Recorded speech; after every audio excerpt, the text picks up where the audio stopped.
అమీర్పేట్ మైత్రివనంలో నీలగిరి బ్లాక్లో మంటలు అదుపులోకి వచ్చాయి. 2 గంటల పాటు శ్రమించి మంటలను అదుపులోకి తెచ్చారు ఫైర్ సిబ్బంది. విద్యార్థులను సురక్షితంగా కిందికి దింపారు ఫైర్ సిబ్బంది. షార్ట్ సర్క్యూట్తోనే ప్రమాదం జరిగినట్లుగా నిర్ధారించారు.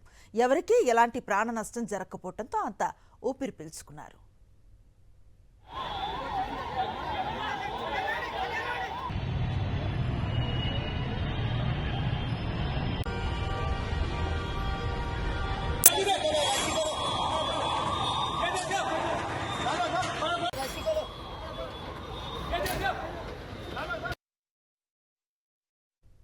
ఈ నీలగిరి బ్లాక్ ఆదిత్య బిల్డింగ్ ఇది అమీర్పేట ఏరియాలో.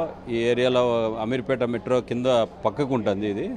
దీంట్లో రకరకాల ల్యాప్టాప్ షాప్స్, కోచింగ్ సెంటర్స్ అన్నీ ఉన్నాయి. ఉదయం 10:15 మధ్యలో ఒక ఫైర్ యాక్సిడెంట్ లాగా షార్ట్ సర్క్యూట్ ఫైర్ యాక్సిడెంట్ అయిందని తెలవంగానే ఇమీడియట్గా మా పోలీసు, ఫైరు, హైడ్రా అందరూ కూడా ఇమీడియట్గా రావడం జరిగింది. ఇమీడియట్ కంట్రోల్కి తెలియజేయంగానే ఇమీడియట్ రావడం జరిగింది. ఇమీడియట్గా రెవెన్యూ డిపార్ట్మెంట్ కూడా వచ్చారు. అందరూ కూడా ఇమీడియట్ కోఆర్డినేషన్తో ఎలాంటి ఫర్దర్గా మెయిన్ స్విచ్ ఆఫ్ చేసేసి మంటలు ఏదైతే గ్రౌండ్ ఫ్లోర్లో లిఫ్ట్ పక్కన ఉన్న ఎలక్ట్రికల్ బోర్డులో స్టార్ట్ అయింది షార్ట్ సర్క్యూట్. అక్కడ మంటలు వ్యాపించిన ఇమీడియట్గా ఫైర్ వాళ్ళు దాన్ని కంట్రోల్ చేయడం జరిగింది. మెయిన్ బంద్ చేయడం వల్ల షార్ట్ సర్క్యూట్ కూడా ఇక ఫర్దర్గా ఎలక్ట్రిసిటీ కూడా ఏమీ కాలేదు. దట్టమైన పొగలుగా కమ్ముకోవడం జరిగింది మొత్తం ఈ ఏరియాలో కూడా, బయట కూడా. ప్లాస్టిక్ బాగా మంటడం వల్ల ఇమీడియట్గా అందరినీ కూడా 150 మెంబర్స్ ఉంటే కొంతమంది నిత్యం ద్వారా, కొంతమంది బిల్డింగ్లో నుంచి ఇన్స్పెక్టరు, మా సిబ్బంది అందరూ కూడా ఇమీడియట్గా వాళ్ళని కిందకి దింపేశాం. ఎవరికి ఎలాంటి ప్రాణ నష్టం అయితే జరగలేదు. ఆ బాల్కనీస్ అంతా కూడా పూర్తిగా చెత్తతోటి, అంటే మొత్తం డంపింగ్ చేసి ఆ మెటీరియల్, కుర్చీలు, ఇరిగిపోయిన సోఫాలు, లేకపోతే టేబుల్ అన్నీ వేసి ఆ మొత్తం బాల్కనీ అంతా కూడా బంద్ అయింది. ఆ బాల్కనీలో అక్కడి నుంచి ఏదైతే చిన్న పార్టీ ఏదైతే కాస్త ఓపెనింగ్ ఉందో అక్కడి నుంచి ఈ రోప్ లాడర్స్ తోటి టీమ్ 17 వాళ్ళు ఇమీడియట్గా రావటం, ఇక్కడికి వచ్చేసి వాళ్ళు రెస్క్యూ చేయడం జరిగింది. ఇంతేకాకుండా ఇంకా ఒక దాదాపు 20-30 మంది ఆ స్టేర్స్ నుంచి దిగుతూ కిందకి వాళ్ళని తీసుకురావడానికి కూడా హైడ్రా సిబ్బంది కూడా వాళ్ళు కూడా వాళ్ళకి సహకారం చేసి కిందకి తీసుకొచ్చేటట్టు ఉన్నారు. టోటల్గా 50 మంది దాకా మొత్తం దీంట్లో స్టక్ అయి ఉన్నారు.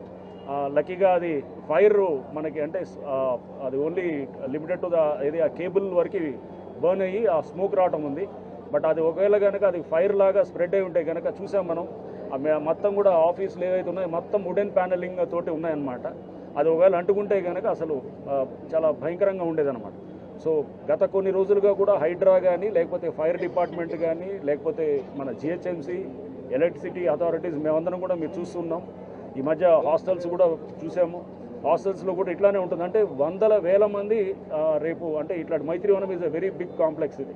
దీంట్లో వందల వేల మంది ఒక సందర్భంలో ఉంటారు. ఇక్కడ మినిమమ్ ఫైర్ సేఫ్టీకి సంబంధించినటువంటి ఉన్నాయి కానీ అదేది పనిచేయట్లేదు. హౌసరీ ఏదైతే ఇందులో పైప్స్, లేకపోతే వాటర్ హోస్ పైప్స్, అది లేకపోతే ఇతర ఏది మన ఫైర్ ఫైటింగ్ ఎక్విప్మెంట్ ఏది కూడా అది అంటే అది యూసేజ్లో లేకపోవడంతో అది కూడా పెద్ద ఉపయోగంగా లేకుండా ఉండేది.